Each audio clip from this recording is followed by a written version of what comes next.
सासाराम संसदीय क्षेत्र से बसपा प्रत्याशी संतोष कुमार डीएम कार्यालय भभुआ में नामांकन किया। इस दौरान पत्रकारों का प्रश्नों का जवाब देते हुए कहा कि मैं विकास रोजगार लेकर चुनाव लड़ रहा हूं।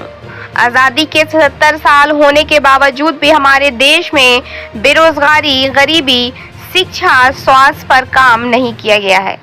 अगर मायावती प्रधानमंत्री बनती है तो लोगों को शिक्षा, रोजगार मिलेगा। पत्रकारों के प्रश्नों का जवाब देते हुए कहा कि कोई भी पार्टी विकास करने वाला नहीं है, सभी गरीबों को झूठे झूठे वादे करके वोट लेने वाली है। आप देखे हैं कि भाजपा सरकार ने प्रत्येक लोगों से 15 लाख खाते में जमा करने को लेकर वोट लिया है, लेकिन सभी झूठा साबित हुआ है। किसी के खाते में 15 लाख नहीं आया है। अगर मायावती की सरकार उत्तर प्रदेश में बनी और मुख्यमंत्री बनी तो गरीबों को 1 एकड़ से 5 एकड़ जमीन दिया जाएगा। प्रत्येक लोगों को बिजली पानी की व्यवस्था दिया गया। हमारी सरकार बनी तो सासाराम संसदीय क्षेत्र में 2 कारखाना बनाएंगे।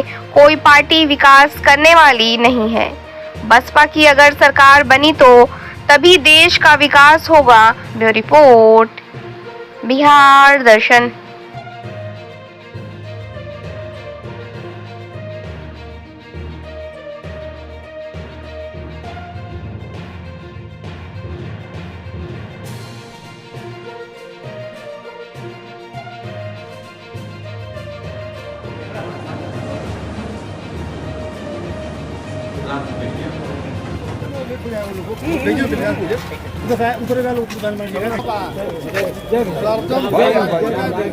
जय भीम सर, जय भीम। हाँ मोबाइल अब नहीं क्या देरी हो सुनील, वो घड़ी कत देरी होता जाए नहीं जाए।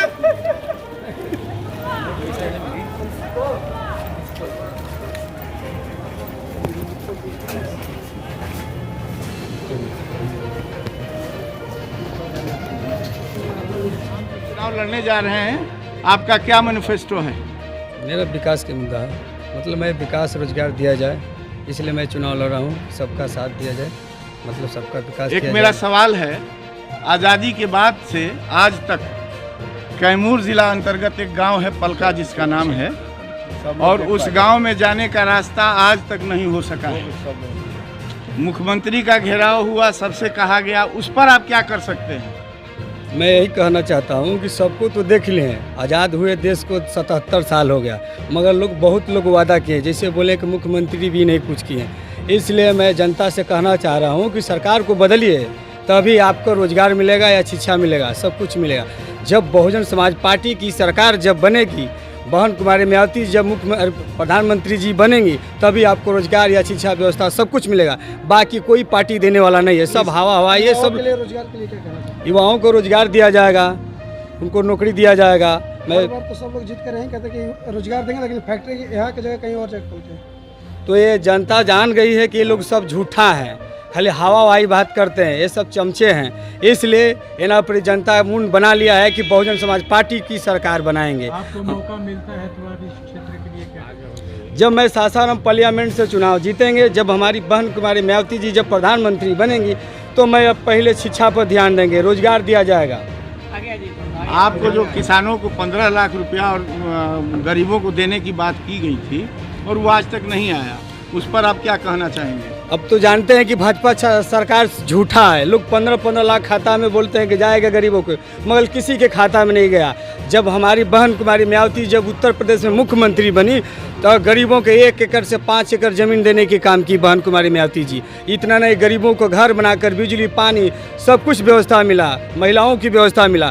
कोई ऐसा पार्टी नहीं है देने वाला। बहुजन समाज पार्टी एक है कि वो आपको रोजगार या शिक्षा व्यवस्था मिलता है, बाकी कोई नहीं देने वाला है। आज तक जीएसटी कभी भी खाने के सामान पर नहीं लगा था, अब चावल दाल पर भी जीएसटी लग रहा है, उस पर आप क्या करना चाहेंगे, क्या कहना चाहेंगे? जब भाजपा की सरकार रहेगा तो ऐसा होबे करेगा।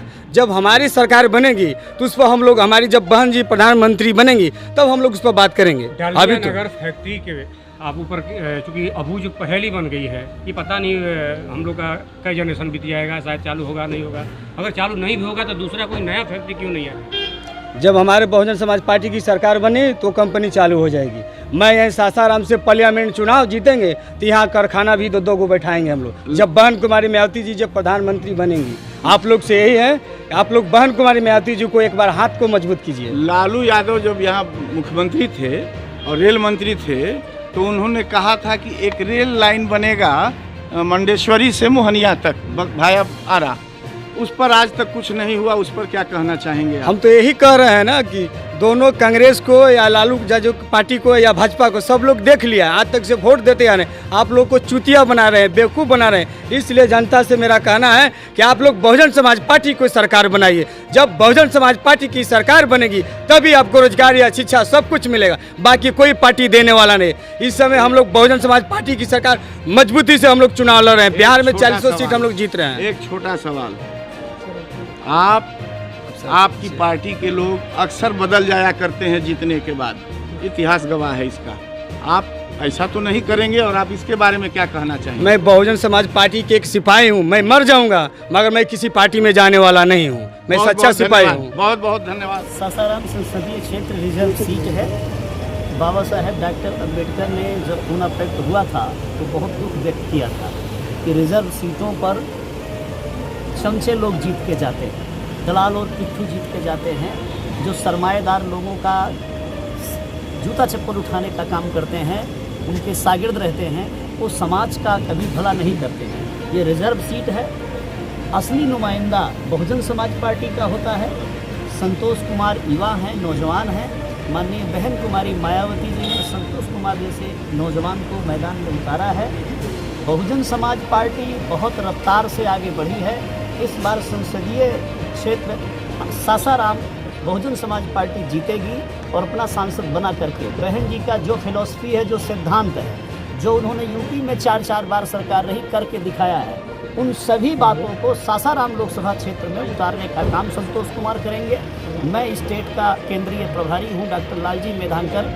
मैं माननीय बहन जी की ओर से आप सभी मीडिया बंधुओं को आश्वस्त करता हूं कि जैसी बहन जी की मंशा है, जैसी बहन जी की फिलॉसफी है, जैसा बाबा साहेब डॉक्टर अम्बेडकर का संविधान है, जैसा हमारे संतों गुरुओं महापुरुषों का सोच है, सासाराम की धरती पर ये लोकसभा सीट जीत करके उन सारे विचारों को यहाँ पर उतारने का प्रयास किया जाएगा। सर्वजन समाज के गरीब लोगों का, मुसलमान भाइयों का, दलित लोगों का, पिछड़े अति पिछड़े लोगों का, सबके कल्याण की योजनाएं जो भी एक सीमा होती है संसदीय लोकसभा क्षेत्र में वो बनाई जाएंगी। ऐसे बिहार प्रदेश के हमारे कार्यकर्ताओं ने नारा लगाया है कि बिहार प्रदेश ने ठाना है माननीय बहन जी को देश का पीएम बनाना है। चुनाव के बाद क्या गणित गुणा भाग कुछ और होगा। अगर देश की पीएम माननीय बहन जी बन जाएंगी तो पूरे बिहार का कल्याण होगा और इस सासाराम का इतिहास बनेगा। कि जाति धर्म के नाम पर जो आरक्षण की बात हो रही है वो कहाँ तक ठीक है? रिजर्वेशन कमजोर लोगों को बाबा साहेब डॉक्टर अम्बेडकर ने संविधान बनाया, जो उपेक्षित थे, जो दलित थे, जो अति पिछड़े थे, जिनके पास कोई संसाधन नहीं दिया, हजारों वर्षों से जिनको उपेक्षित करके रखा, वंचित करके रखा, शोषित करके रखा, मुख्य धारा में लाने के लिए आरक्षण का प्रावधान किया गया है। आरक्षण कोई भीख नहीं है। हमारे वंचित लोगों को जो अधिकार से वंचित किया गया है उनको अधिकार देने का ये बाबा साहेब डॉक्टर अम्बेडकर ने प्रावधान किया। भाजपा ने कहा है कि अगर 400 पार गए हम तो संविधान बदल देंगे, इसके बारे में आपको क्या कहना है? बाबा साहेब डॉक्टर अम्बेडकर का संविधान कोई मूली और गाजर थोड़े है कि कोई उखाड़ के फेंक देगा। जैसे ये हिंदू मुसलमान करते हैं, जैसे ये बिहार के कुछ नेता फॉरवर्ड बैकवर्ड करते हैं, ठीक इसी प्रकार से संविधान बचा लेंगे। संविधान जाने वाला है। इन्होंने पिछले 2 साल में एक मुद्दा बनाया है, क्योंकि बाबा साहेब डॉक्टर अम्बेडकर के अनुयायी हैं जो संविधान को सीने से लगाते हैं, सर पे लेकर के घूमते हैं। तो इन्होंने एक तरीका निकाला कि ऐसे संविधानवादियों का वोट कैसे मिलेगा। तो ये मसाला छोड़ा है मीडिया वालों ने और विरोधी दलों ने कि संविधान खतरे में है। एक आदमी संविधान खतरे में डाल रहा है और दूसरा कह रहा है कि हम संविधान बचाने के लिए आए। इसमें मीडिया कहाँ दोषी है? मीडिया दोषी ये है, मैं उस मीडिया की बात कर रहा हूँ। आप जिस भी मीडिया को कहें, मीडिया का नाम लिया आपने, मीडिया कहाँ मैं दोषी उस है? मीडिया की बात कर रहा हूँ जो अमित शाह और मोदी के इशारे पे नाचता है। जो हमारी मीडिया निष्पक्ष है, जो मीडिया बहुजन समाज की आवाज, जनता की आवाज को मीडिया उठाता है, उसके हम आभारी हैं, उसका हम सम्मान करते हैं। हम लोगों ने जो सवाल किया उसमें कहाँ लगा कि हम लोग किसी पार्टी से आपका सवाल जायज है, हमने तो उस मीडिया की बात किया है, वो जो चंद्र मीडिया के लोग, कुछ मीडिया के लोग हैं जो मोदी अमित शाह के इशारे पर नाचने का काम करते हैं। शिक्षा के बारे में क्या कहना चाहते हैं? चलिए, धन्यवाद।